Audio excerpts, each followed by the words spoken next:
I hurt myself today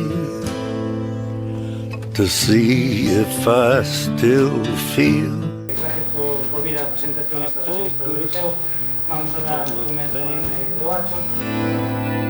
The only thing that's real.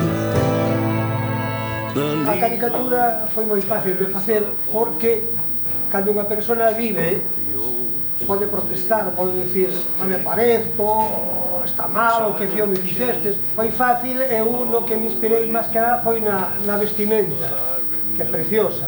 O cuadro que me pasou o Xerardo, que está aí precisamente, o traxe, sería unha boa idea para leválo na feira medieval, que alguén se disfrazase ao mellor desto, ou no Antroido, que viste, ainda vin agora por primeira vez, quedou preciosa, é para que agardedes durante moitos anos, vale? Quería tamén felicitarvos pola revista, non solamente por este número en concreto, sino polo magnífico traballo que facedes publicando unha revista donde teñen cabida, eu vexo que todo tipo de manifestacións culturais ou sociais, bueno, é un exemplo máis do pulo cultural que hai en Noia, non? Os felicito, porque non todas as sociedades fan isto. Este número que estamos aquí hoxe a presentar é un número, claro, moi especial, porque fundamentalmente para conmemorar a concesión da Carta a Puebla a Noia.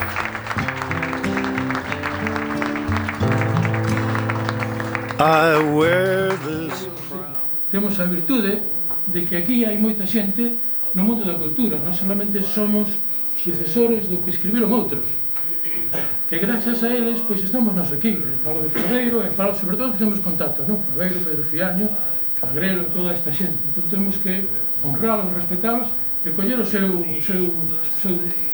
testemunho e seguir para adiante e traballar.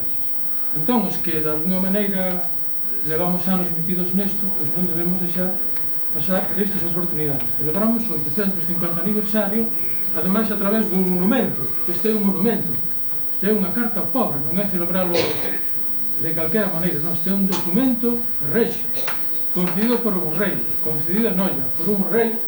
Entón, esta revista, o que se trata é de reivindicar o 850 aniversario, reivindicar o Portos Apostólico como o nome que dá un rei da categoría de Fernando II, que quiso ser enterrado na Catedral de Santiago, e ao mesmo tempo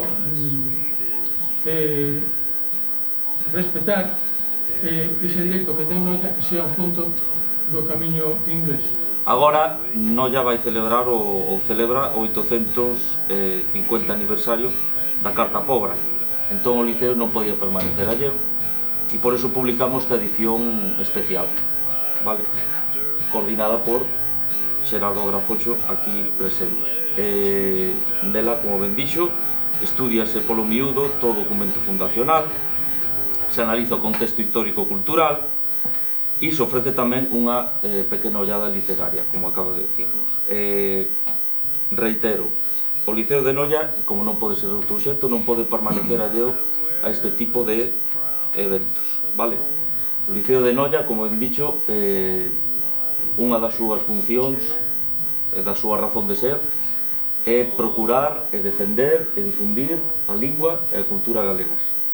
Isto non podíamos deixar pasar, e desde o momento que Xerardo nos comentou, oye, por que non se fai isto, demoslle para adiante e puxemos todas as facilidades. O Liceo xa fai 90 anos que leva facendo esta labor, porque tamén quero aproveitar para reivindicar o 90 aniversario do Liceo, que este ano tamén estamos de cumpleanos, non? E nada, entón, con esta pequena gran publicación, pois nada, o que se pretende é sumar o Liceo a todos os eventos que teñan lugar na vila. I will let you down.